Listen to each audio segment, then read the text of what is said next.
अगर आपको ये ऑडियो शो पसंद आता है और आप चाहते हैं कि ऐसी ही ऑडियो बुक्स इस शो पर हर हफ्ते आती रहें, तो एक छोटा सा कंट्रीब्यूशन हमारी मेहनत के नाम। आपकी कंट्रीब्यूशन से हम आपकी पसंद की किताबें खरीद पाएंगे और आपके लिए लगातार नई कहानियाँ ला पाएंगे। आप इस क्यूआर कोड पर अपने हिसाब से कुछ भी अमाउंट 10, 20, 50 कंट्रीब्यूट कर सकते हैं। आपको अगर कोई खास बुक चाहिए तो आप हमें ज़रूर बताएं। धन्यवाद। नमस्कार, मेरा नाम है एहतेशाम रईस और आप सुन रहे हैं दिव्य प्रकाश दुबे द्वारा लिखी गई आको बाको। Sugar daddy. कोई भी मरने से पहले आखिरी चिट्ठी क्यों लिखता है? इसका जवाब मुझे नहीं मालूम। मैं ये क्यों लिख रहा हूँ, मुझे नहीं मालूम। अपनी 52 साल की ज़िंदगी में मैंने कुछ चीज़ें कभी सोची ही नहीं। सुसाइड और पैसा उनमें से एक था। मैं एक बड़ी मीडिया कंपनी में सीईओ हूँ। इतना पैसा कमा चुका हूँ कि आज रिटायर हो सकता हूँ। बीवी और बच्चे अब मेरे साथ नहीं रहते। मुझे उनकी याद कभी कभी आती है। हर 15 दिन में मैं अपनी बेटी के साथ लंच पर जाता हूँ, फिल्म देखता हूँ, लेकिन कोई खुशी नहीं होती। ऑफिस में मैं सबका बॉस हूँ, इसलिए मेरे ज़्यादा दोस्त भी नहीं हैं। जो मुझसे मिलते हैं वो सब या तो मुझे इम्प्रेस करना चाहते हैं या फिर मुझे मक्खन लगाना चाहते हैं। मैंने भी कभी ये किया था, पर मुझे अब ऐसे दोनों तरीके के लोगों से नफरत है। बिजनेस अच्छा चल रहा है। मेरे टॉप बॉसेस मुझे साउथ एशिया का पूरा असाइनमेंट देना चाहते हैं, लेकिन अब मन भर गया है। मन भरने की 3 वजहें हैं। 3 लड़कियां जिनको मैंने डेट किया। तीनों लड़कियों की उम्र मुझसे बहुत कम थी। आजकल की भाषा में ऐसे रिश्ते को शुगर डैडी कहा जाता है। मुझे ये तब तक पता नहीं था जब तक मैं खुद एक शुगर डैडी नहीं बना। पहली लड़की हमारे ऑफिस में इंटर्न थी। उससे मेरी मुलाकात उसके ऑफिस के आखिरी दिन हुई। आजकल के बड़े मैनेजमेंट कॉलेज वालों के तमाम तरह के चोचले होते हैं। 3 लोगों को मेरे साथ एक हफ्ता असिस्ट करने का प्रोजेक्ट दिया गया था। हफ्ते भर के लिए मेरी हर मीटिंग में उन्हें बैठना था और हफ्ते के बाद उन्हें एक प्रेजेंटेशन देनी थी।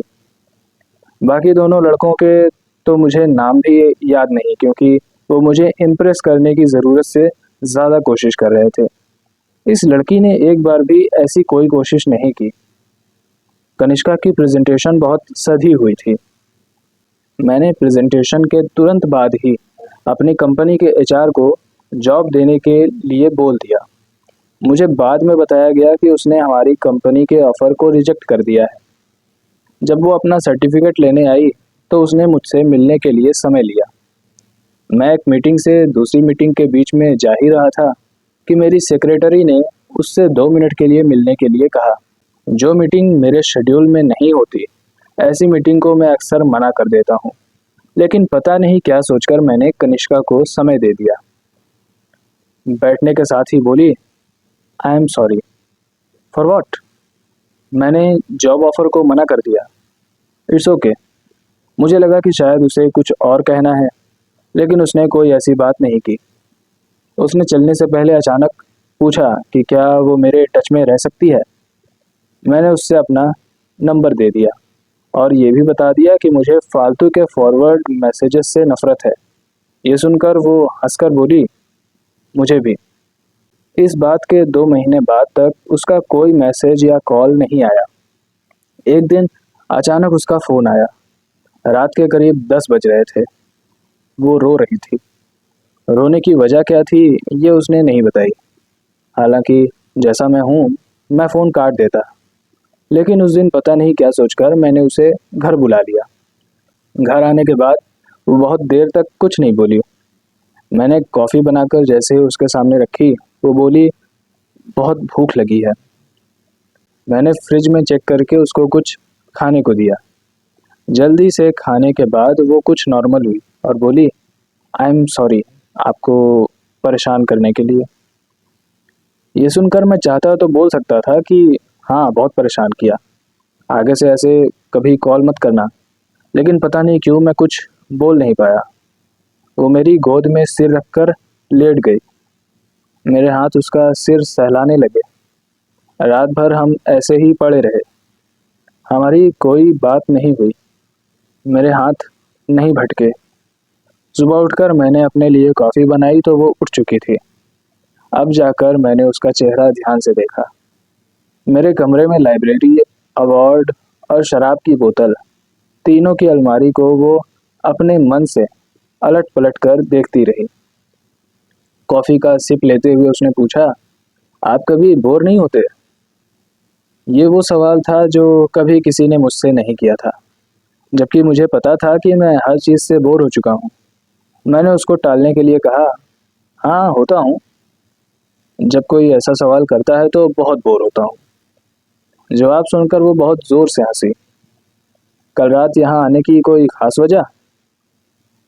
आप मुझे जानते नहीं है ना, इसलिए। उसने बड़े ही आराम से कॉफी का आखिरी घूंट लेते हुए कहा, मैं ऑफिस जल्दी पहुंचता था, इसलिए मैं तैयार होने के लिए चला गया। जब तक मैं तैयार होकर कमरे से निकलता वो जा चुकी थी। उसने टेबल पर एक छोटा सा नोट छोड़ा था, thanks for not asking any question. उसकी हैंडराइटिंग बहुत अच्छी थी। मुझे दिन में कई बार उसका ख्याल आया। शाम को जब मैंने उसको फ़ोन किया तो उसने फ़ोन नहीं उठाया। मैंने मैसेज टाइप करके डिलीट कर दिया। कई दिन गुजर गए। मैं उसके बारे में लगभग भूल ही चुका था कि फिर एक दिन वो सीधे मेरे दरवाजे के बाहर थी। उसकी हालत से लग रहा था कि जैसे कई रात से शायद वो सोई नहीं थी। उसको दरवाजे पर देखकर मुझे गुस्सा तो बहुत आया, लेकिन उसकी हालत देखकर मैं कुछ बोला नहीं।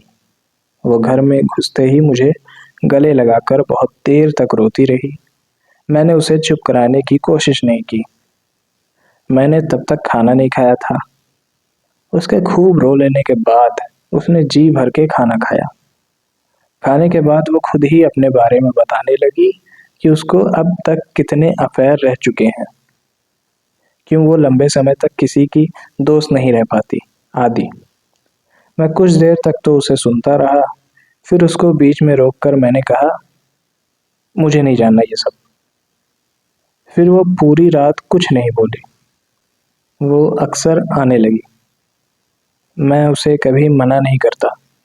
वो मेरे घर में एक अजनबी की तरह आती, ज़्यादा से ज़्यादा एक दिन रुकती और चली जाती। उसके कॉलेज का फाइनल ईयर चल रहा था। एक दो बार मैं उसके साथ क्लब भी गया।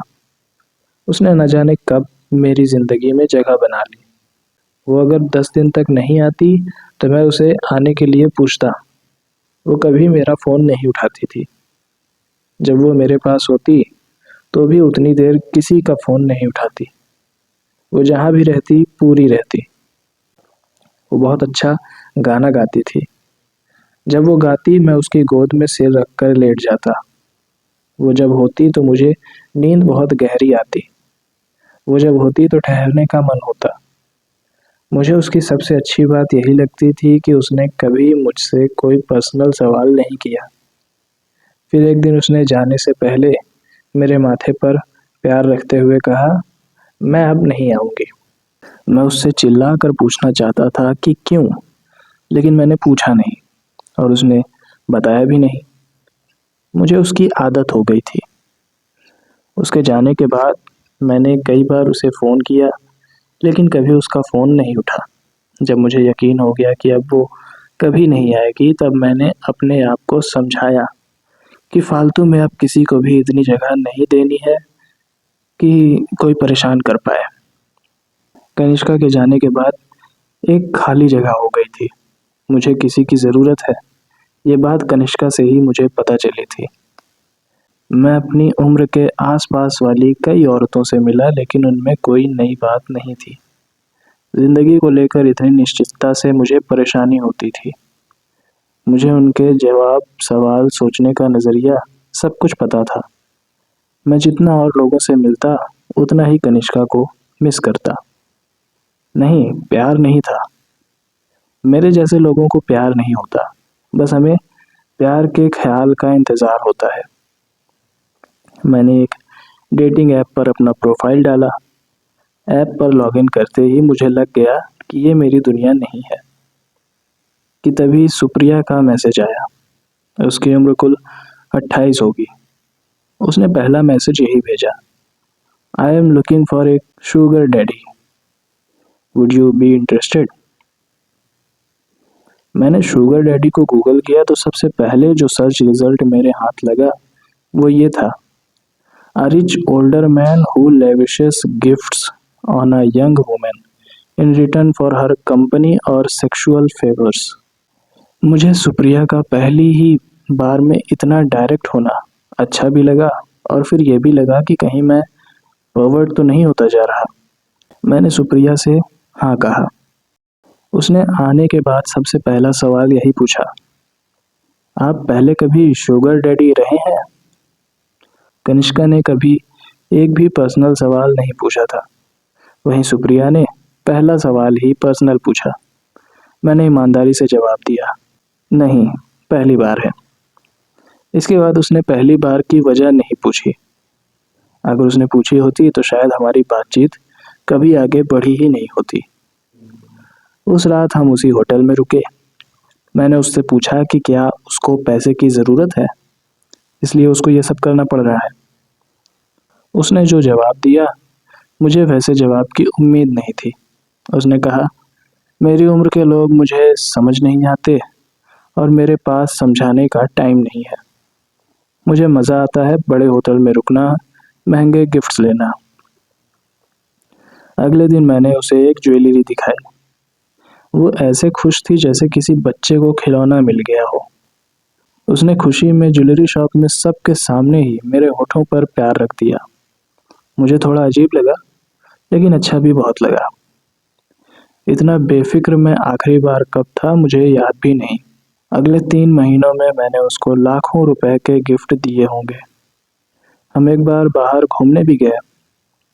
सुप्रिया से एक बार मेरी दिलाई हुई ज्वेलरी खो गई तो वो बहुत देर तक रोती रही।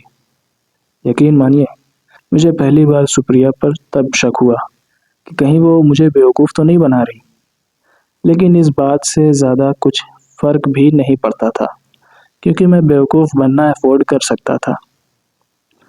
ऐसे ही जब मैं अपनी बेटी के साथ एक संडे लंच कर रहा था तो मैंने सुप्रिया को किसी मेरे जैसे ही आदमी के साथ देखा।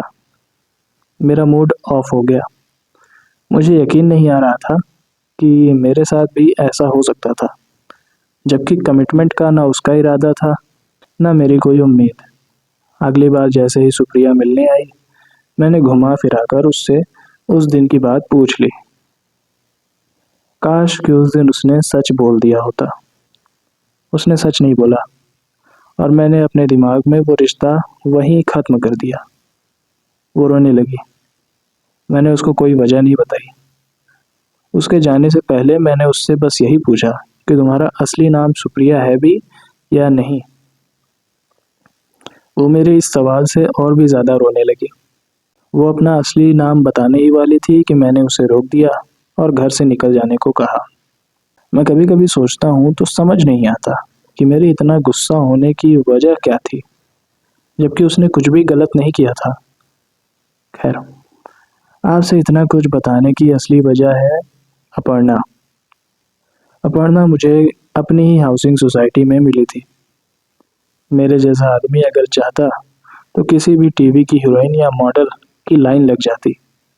उसको अपर्णा से प्यार क्यों हुआ होगा, इसकी कोई एक ठीक वजह पर हाथ नहीं रखा जा सकता। अपर्णा ना रोती थी, ना सवाल पूछती थी, ना ही उसके पास पैसे की कोई कमी थी। वो मेरे काम की फैन थी। अपर्णा से पहले की 2 लड़कियों ने मुझे बहुत कुछ सिखा दिया था। मैंने अपने आप को ये बात समझा ली थी कि मुझे इन रिश्तों से सिवाय एस्केप के कुछ नहीं चाहिए था, और यही मुझसे गड़बड़ हो गई। अपर्णा ऐसी लड़की थी जिससे बस प्यार किया जा सकता था। वो घंटों चुप बैठ सकती थी। मेरी माँ के अलावा वो पहली लड़की थी जिसने मुझे रोते हुए देखा था। मैं उसके हाथ को छूता तो ऐसा लगता जैसे मेरा कुछ अधूरा हिस्सा पूरा हो गया।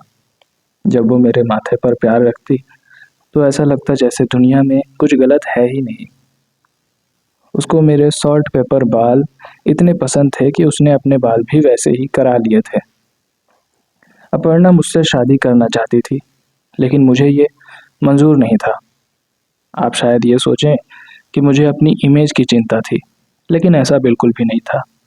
हमारी उम्र में 25 साल का फर्क था। एक न एक दिन ऐसा आता कि मैं नहीं रहता। मैं उसको ये दुख और दुविधा नहीं देना चाहता था। प्यार को अगर समय की स्केल पर रख कर बांट दें तो मिलने से पहले और बाद का स्केल मैटर नहीं करता। मेरे बाद भी कोई मेरे प्यार में रहे, मैं इतनी बड़ी सजा किसी को नहीं देना चाहता। मुझे उम्मीद है कि मेरी बेटी मुझसे नफरत नहीं करती। मैं अपनी बीवी का सबसे अच्छा तो नहीं, लेकिन दोस्त हूँ। ये बहुत बड़ी कमाई है। मैं प्यार के बदले इतना महंगा सौदा नहीं करना चाहता। मैंने अपर्णा को अपनी जिंदगी से जाने दिया। वो हमेशा बोलती रही कि उसे अब कभी सच्चा प्यार नहीं होगा। मुझे उसकी इस नासमझी पर हंसी आई। पहले से तय कर लेना कि अब सच्चा प्यार नहीं होगा, इस जीवन की असीम संभावनाओं का अपमान है। आपको कुछ और कहना है? मेरे सामने बैठी एक 23 साल की फीमेल रिपोर्टर ने अपना रिकॉर्डर बंद करते हुए कहा। मैंने बहुत देर तक अपने पेन को हाथ में घुमाकर सोचते हुए कहा, ज्यादा कुछ नहीं। रिपोर्टर ने कुछ देर सोचा और कहा, सच में बस 3 ही थी? मैं चाहता तो झूठ बोल सकता था, लेकिन पता नहीं क्यों मेरा सच बोलने का मन किया। नहीं, फिर कितनी थी? आपकी रिपोर्ट पर इससे क्या फर्क पड़ेगा? मैंने सामने ग्लास में रखा पूरा पानी एक बार में पी लिया। कोई फर्क नहीं पड़ेगा, लेकिन फिर भी। अपनी सीट से उठकर मैं सामान समेटने लगा। रिपोर्टर अब भी बैठी थी। मैं चलने ही वाला था कि उसने पूछा, तीनों में से किसी से बात नहीं होती? आप शाम को क्या कर रही हैं? घर पर ड्रिंक्स पर मिले? उसने मेरी आंखों में देखते हुए कुछ देर सोचा और बोली, एड्रेस प्लीज। झूठी कहानियों से सच्ची कहानियों का रास्ता खुलता है। मैं अकेला था, सच था। मेरी बीवी बच्चे मुझे छोड़ चुके थे, सच था। कुछ लड़कियां मेरी जिंदगी में आई थीं, सच था। लेकिन वो 3 ही थी, ये सच नहीं था। मेरे सामने एक लंबी शाम थी। मुझे मालूम था कि उस यंग रिपोर्टर को नए एडवेंचर पसंद थे। वो अपनी मर्जी से मेरे साथ शाम बिताने को तैयार थी। गुफ्तगू बंद ना हो, बात से बात चले, सुबह तक शाम में मुलाकात चले, हम पे हंसती हुई ये तारों भरी रात चले।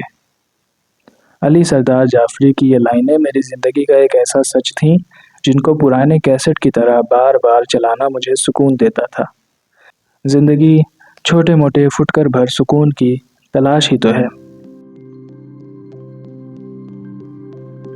Subscribe, subscribe, subscribe.